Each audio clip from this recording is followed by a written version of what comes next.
मैं doctor Sangita Kumari, guest assistant professor, Jamnilal college, Hajipur, Vaishali. आज की हिंदी कक्षा में आप सभी का स्वागत है। आज मैं बीए पार्ट 3 पेपर 5 के बारे में चर्चा करूंगी। आज का शीर्षक है घोड़ाशाही। तो आइए सियाराम शरण गुप्त रचित घोड़ाशाही के बारे में जानेंगे। लेखक गांधीवादी होने के साथ साथ मशीनों और यंत्र सभ्यता का विरोध एवं कुटीर उद्योग का समर्थन करते हैं। फलतः उसने आधुनिक युग में प्रचलित यंत्रों की आलोचना की है। प्राचीन भारत में चक्रवर्ती होने के लिए राजा अश्वमेध यज्ञ करते थे। ये शीर्षक का नाम ही है घोड़ाशाही। तो प्राचीन भारत में चक्रवर्ती होने के लिए राजा अश्वमेध यज्ञ करते थे। अश्वमेध में छोड़ा गया घोड़ा राजा की ओर से प्रजा की निर्भयता, सुरक्षा और स्वतंत्रता का सूचक था। अश्वमेध के अनुष्ठान में धर्म की विजय और अधर्म की पराजय की घोषणा थी। धार्मिक व्यक्ति ही यह यज्ञ करते थे और भौतिक सुख कामना से अपने को दूर रखते थे। इस तरह हम देखते हैं कि घोड़े के माध्यम से प्राचीन भारत की सभ्यता प्रकट हुई है। मध्य युग में हम घोड़े को दूसरे रूप में पाते हैं। इस युग में हून, शक, पठान, मुगल, राजपूत और मराठा आक्रमणकारियों ने घोड़े पर सवार होकर देश को रौंद दिया। इस युग में प्रज्ञा बिल्कुल आरक्षित रही। स्त्रियों और बच्चों पर भी निर्मम अत्याचार हुए। इस युग में घोड़ाशाही ने अत्याचार, आतंक और उत्पीड़न का सामंती साम्राज्य स्थापित कर दिया था। लेकिन आधुनिक युग में घोड़ाशाही का रूप और भी बदल गया है। आज सैकड़ों हजारों घोड़ों की शक्ति वाले यंत्र घोड़ाशाही के प्रतिनिधि हैं। पहले आदमी घोड़े को चलाता और अन्य घोड़े आदमी को चलाता था। विकासवाद के अनुसार सामंतशाही का विकास घोड़ाशाही में हुआ।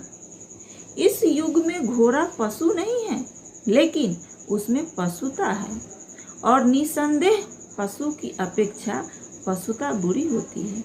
आज का यह हॉर्स पावर वाला घोड़ा स्थावर होकर भी मनुष्य की तरह काम करता है।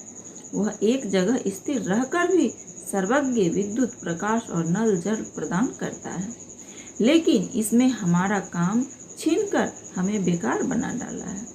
मजदूरों ने एक ऐसे वर्ग की इनसे सृष्टि की है जो अभावग्रस्त है और शराब पीकर गाली गलौज करता है। संसार भर में व्याप्त इस घोड़ाशाही ने मानवता के लिए अभूतपूर्व संकट उत्पन्न कर दिया है।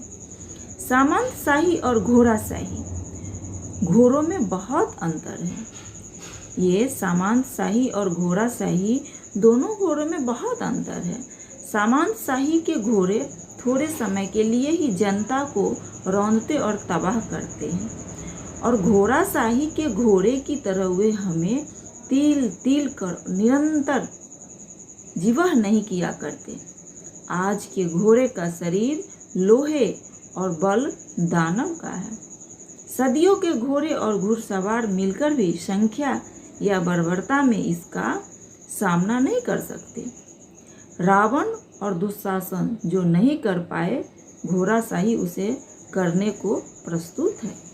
सारे संसार पर वह अपना आधिपत्य जमाती रही है। मानवता को विजित करने के लिए उसने अपना घोड़ा छोड़ दिया है। आवश्यकता है कि लव कुश या बब्रू वाहन जैसे निर्भय युवकों की जो इस घोड़े को रोककर घोड़ाशाही की पशुता का दलन करे। अत्यंत प्राचीन काल में राजे महाराजे चक्रवर्ती होने की आकांक्षा में अश्वमेध यज्ञ किया करते थे। आप सभी जानते हैं कि पहले जो है प्राचीन काल में बड़े बड़े राजा जो चक्रवर्ती राजा होते थे वो अश्वमेघ किया करते थे। अश्वमेघ में जो है घोड़ा छोड़ा जाता था। इस यज्ञ में घोड़ा छोड़ा जाता था जिसका राजकीय सेना की सुरक्षा में स्वतंत्र विचरण करना मानो जनता की सुरक्षित स्वतंत्रता का प्रतीक था। मध्य युग में घोड़े का स्वरूप कुछ बदला। अब वह आक्रमणकारियों की बर्बर पशुता और अत्याचारपूर्ण निर्ममता का वाहक बन गया।